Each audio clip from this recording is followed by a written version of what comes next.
Welcome to another edition of the Post-Game Wrap. I'm Jarrett Johnson, and yet another resilient comeback victory from this tough Red Raider bunch. On the road, against a team with nothing to lose, Texas Tech overcame, first off, the fact that Warren Washington was out yet again. Also, the fact that Kyron Lindsey, and before anybody asks, I don't know why Lindsey was unavailable Saturday, but he was not. But the Red Raiders were able to overcome that, or those two factors, but also a really poor start. They were down by as many as 16 points. I believe it was 20-4 at one point that West Virginia had Texas Tech down in Morgantown, one of the tougher places to play in the conference for sure, maybe in the country. But the Red Raiders were able to pull out an 81-70 victory. Great performance in the second half. One of the things that really impresses me is that only 7 players played for Texas Tech against West Virginia, but still they had enough in the tank to, big time outplay, basically make West Virginia quit in the final couple minutes.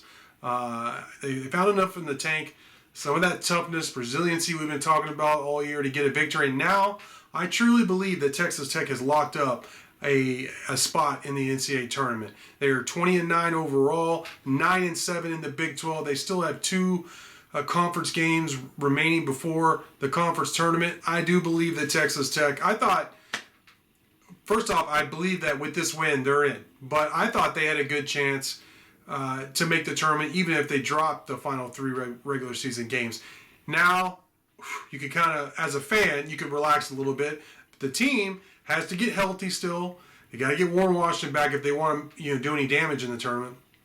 And then now they're playing for seeding, which matchups matter. It's one of the most important things in the NCAA tournament. It's just how you match up against the opponent that you're scheduled to play. So, these last 2 games are still very important. Plus, they're 2 longtime conference rivals in Oklahoma State, which you play there, and then you finish up at home against Baylor, an in-state conference opponent. So, of course, you want to win those games.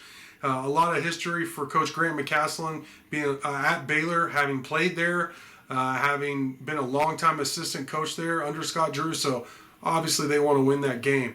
But I do believe Texas Tech has locked up its spot in the NCAA tournament now. And what a great accomplishment by Grant McCasland. It seems like, and the team. I want to get not just McCasland, but the whole team. It seems like whatever has been thrown at them, whether it be off the court, on the court, injuries, this or that, they've responded more times than not. And it's been really fun to follow and watch.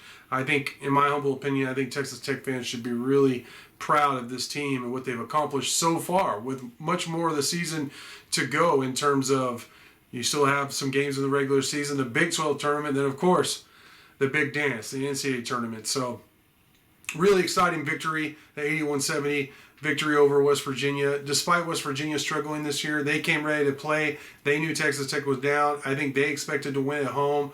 But the Red Raiders had different thoughts, especially in the second half. There was a former Mountaineer who really stood out to me, had just an outstanding basketball game, and that's Joe Toussaint, who's been really good overall this year. He's been up and down some, but overall, he's been much better than I was expecting. He had 21 points, 7 assists, and 3 steals. But he wasn't alone. Chance McMillan played really well as well. He had 19 points. Darian Williams, all around very good game. 17 points, 9 rebounds, 4 assists, 2 steals. Great game from Darian Williams. I can't say enough about how good he's been for Texas Tech this year and just what type of player he is. So they really needed good performances from these guys. Pop Isaacs also scored in double figures with 10 points. He only took 12 shots, so that's something worth mentioning as well. That he was more selective in his shots. And going back to Coach McCasland, I was very intrigued by his outburst in the second half. Texas Tech got a steal. Pop Isaacs was in center court with the ball, and a West Virginia player came out of nowhere, and you could tell he hit him. And McCasland got attacked for getting it. He went crazy out of the coach's box, yelling at the refs, screaming at the refs.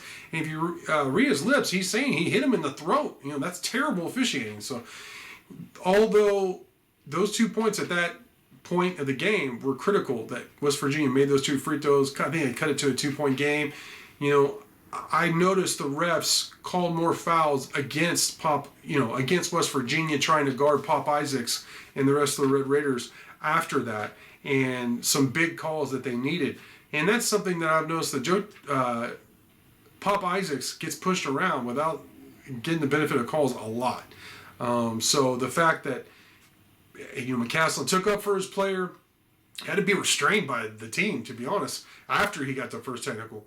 The fact that the refs, they reacted by awarding Tech more fouls after that, I think that was all good coaching. You don't want to get a technical, I get it, all that, but it was still a really important part of the game. But man, I'm going to end it here. We'll have more. You have more from Joe Yeager for sure, of course, Mighty Joe.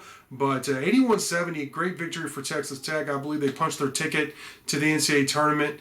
And, just yet another example of the toughness and resiliency of this team, which is very admirable in my opinion. But for now, I want to thank you for watching, and until next time.